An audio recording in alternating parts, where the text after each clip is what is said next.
कर रहेगी, इस पर मुझे पूरा भरोसा था और वही हुआ।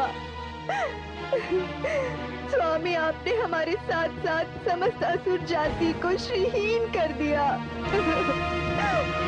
अब हम असुर लोगों का भविष्य अंधकार में है। नहीं महारानी, ये नहीं होगा, कदापि नहीं होगा। हम धनुपुत्र रंभ एवं करम इसका प्रतिशोध लेंगे। इस देवासुर संग्राम में असुरों की पराजय और महान वीर असुर सम्राट तारकासुर की मृत्यु से असुर समुदाय को अपार आघात पहुंचा है। इससे देवताओं का पलड़ा भारी हो गया है और असुर सेना दुर्बल हो गई है। हमें फिर से अपनी शक्ति को बढ़ाना है, फिर से अपार शक्ति एकत्रित करनी है, ऐसी शक्ति जो देवताओं को फिर से हमारे समक्ष घुटने टेकने के लिए विवश कर दे।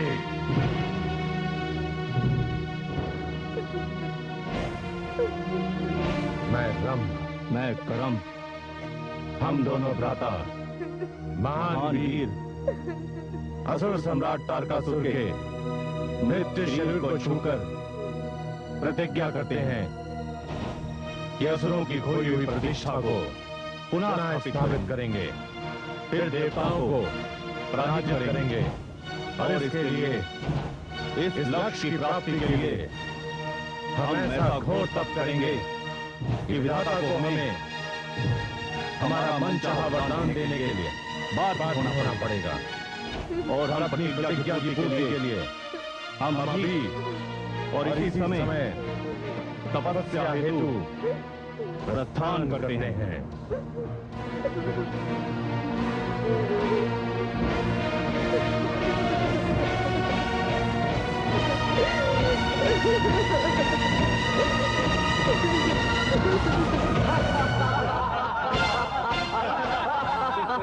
समस्त देवगणों, आज सचमुच उत्सव मनाने का दिन है।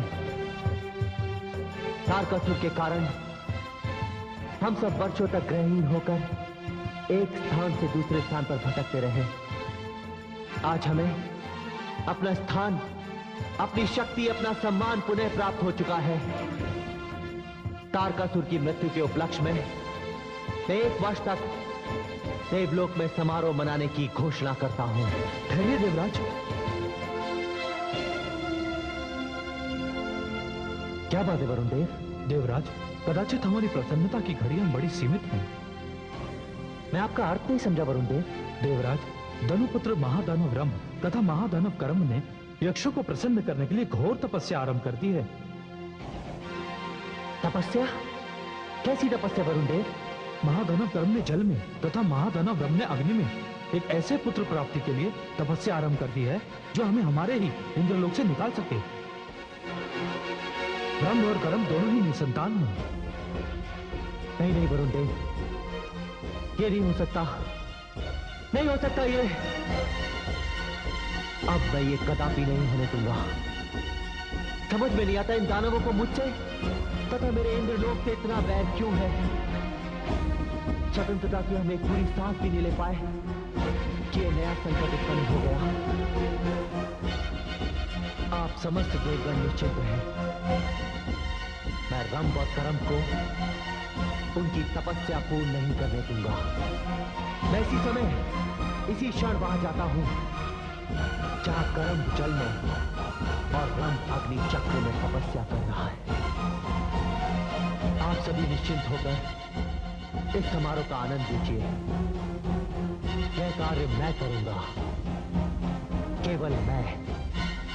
ओम यक्षाय नमः, ओम यक्षाय नमः, ओम यक्षाय नमः,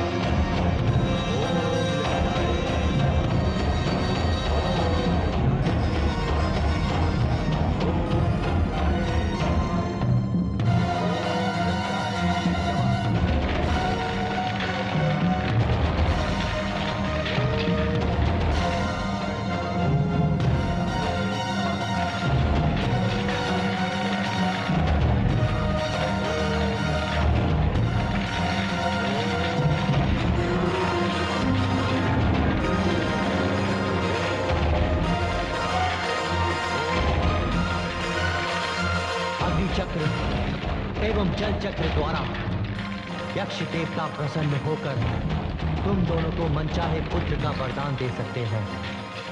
मैं जानता हूं कि यक्षों में भी वरदान देने की क्षमता होती है, किंतु मैं तुम्हें एक योग की भी नहीं छोड़ूंगा। यक्ष हम देवताओं के मित्र हैं, इसलिए मैं उन्हें ज्ञात ही नहीं होने दूंगा कि कर्म की जीवन लीला मेरे द्वारा समाप्त हुई है।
राधाकरम, ये कैसा अन्याय है? कितनी कायरता से मेरे भ्राता का वध किया गया। मैं जानता हूं इसमें किसी ना किसी देवता का हाथ है, क्योंकि इस ताल के जल में आज से पहले कभी ग्रह देखा ही नहीं गया। मेरे भ्राता ने समस्त असुरों एवं दानव समुदाय की सुरक्षा का भार अपने कंधों पर लिया था, और आज वो मेरे सामने मृत्यु पड़ा है। ये दृश्य देखने से तो अच्छा था मैं अपने प्राण त्याग दूं।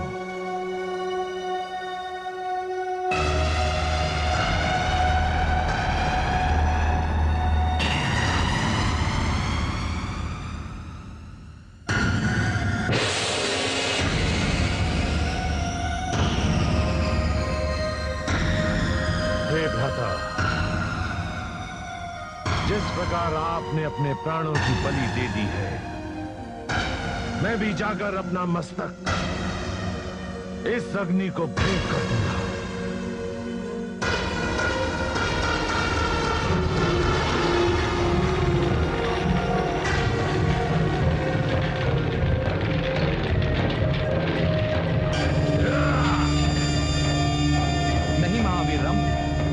ऐसा मत करना। क्यों ना करूं? आप जो भी हैं, मुझे ऐसा करने से ना रोकिए। हे महावीर, मैं अग्निदेव हूं। अग्निदेव? अभी अभी किसी देवता ने मेरे भ्राता करम्ब की हत्या कर दी है और आप मुझे आत्मघात करने से रोक रहे हैं। इस छल का कारण? नहीं महावीर, मेरी बातों में कोई छल नहीं है। मैं अग्नि का देवता हूं। मैं न छल कर सकता हूं, न छल सहन कर सकता हूं। लोग पवित्रता की सौगंध मेरे समक्ष खाते हैं। कोई भी यज्ञ मेरे बिना हो ही नहीं सकता। इसलिए तुम मुझ पर अविश्वास ना करो। अविश्वास ना करूं तो और क्या करूं? मेरा विश्वास करो महावीर, मैं तुम पर प्रसन्न हो गया हूं। यद्यपि तुम किसी और का आवाहन कर रहे थे, तुम क्रोध में आकर मुझे अपना शीश दान करने जा रहे थे। हे महावीर, आज तक अनेकों प्रकार की सामग्रियां मुझे भेंट में दान की गई हैं, किंतु किसी ने भी अपना शीश मुझे समर्पित नहीं किया। तुम संसार के पहले व्यक्ति हो और यही मेरी प्रसन्नता का कारण है। इसलिए मैं तुमसे प्रसन्न हो गया हूं। तुम मुझसे वरदान मांगो। मैं जानता हूं कि तुम ये तपस्या संतान की प्राप्ति के लिए कर रहे थे।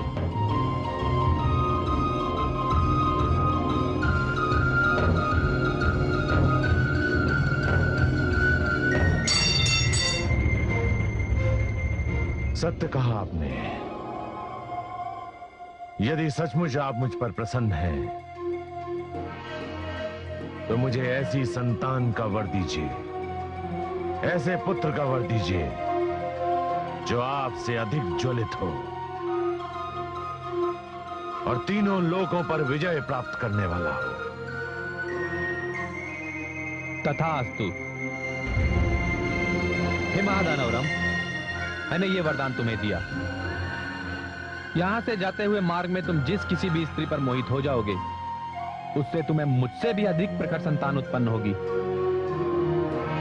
वो तीनों लोगों में विजय प्राप्त करेगी।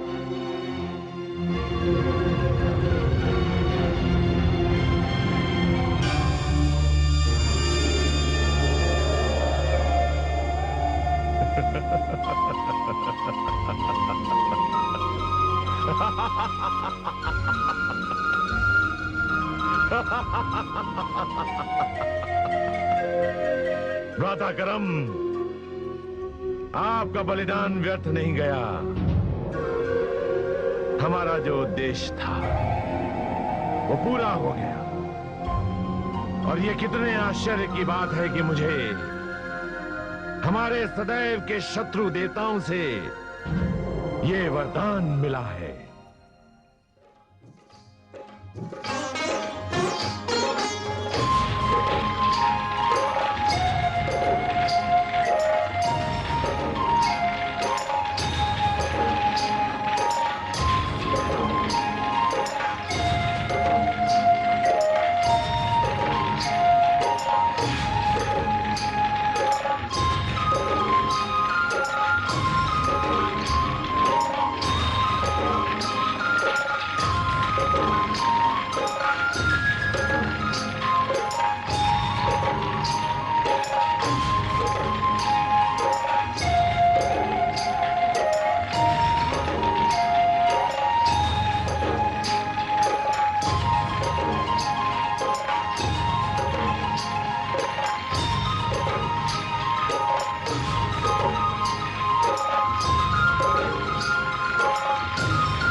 सुंदरी, क्या नाम है तुम्हारा? मेरा नाम मोहिनी है। विश्व मोहिनी कहो सुंदरी, विश्व मोहिनी। तुम्हारा ऐसा रूप कि इस पे पाषाण भी अपना हृदय निछावर कर दे। फिर मैं तो जीता जागता हाड़ मांस का दानव हूं। तुम जो भी हो, तुम्हें देखते ही ऐसा लगा जैसे मैं युग युग से तुम्हारी प्रतीक्षा कर रही थी। तुम पर दृष्टि पड़ते ही तुम मन को भा गए। तुम पर अपना सर्वस्व निछावर करना क्यों चाहती हूँ, ये तो मैं नहीं जानती। किंतु मैं जानता हूं, मुझे अग्निदेव का वरदान है कि मैं अपने मार्ग में प्रथम बार जिस स्त्री को देखूंगा वो मुझ पर मोहित हो जाएगी। और ये सत्य है कि मैं तुम पर मोहित हो चुकी हूँ। आगंतुक, तुम्हारा नाम क्या है? मेरा नाम रंभ है, धनुपुत्र रंभ। तो ठीक है, एक कार्य करो, मुझसे गंधर्व विवाह कर लो और जितना शीघ्र हो सके मुझे यहाँ से कहीं दूर ले चलो। क्यों? दूर क्यों? इसलिए कि मैं महिष प्रजाति की स्त्री हूँ। अपनी जाति के अतिरिक्त अन्य किसी जाति से मैं विवाह नहीं कर सकती। प्रातःकाल होते ही, मदिरा का प्रभाव हटते ही ये सब लोग मुझे ढूंढेंगे। और वो देखो, वो भैंसे जैसा मुझ पर अपने प्राण निछावर करता है। बहुत वीर है वो तुम्हारे प्राण ले लेगा। इसलिए यहाँ से कहीं दूर ले चलो। सुंदरी, एक प्रश्न पूछूं? पूछो। तुम्हारा इसका साथ पुराना है और मुझे तुमने अभी अभी देखा है, फिर तुम इसका साथ छोड़कर मेरे साथ क्यों जाना चाहती हो? उत्तर तो मुझे भी नहीं पता। हाँ, मन ये कह रहा है कि मैं केवल तुम्हारे लिए ही बनी हूं। और सच पूछो तो मुझे अपने मुखिया का बेटा जीवा कभी भी अच्छा नहीं लगा। चलो, यहाँ से थोड़ी ही दूर पर हमारे देवता का मंदिर है। वहां 2 मालाएं रखी रहती हैं।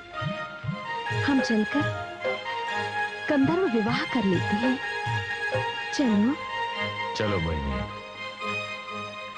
अब मुझे पूरा विश्वास हो गया है कि तुम ही वो स्त्री हो जिससे मुझे त्रिलोक विजेता संतान की प्राप्ति होगी। चलो।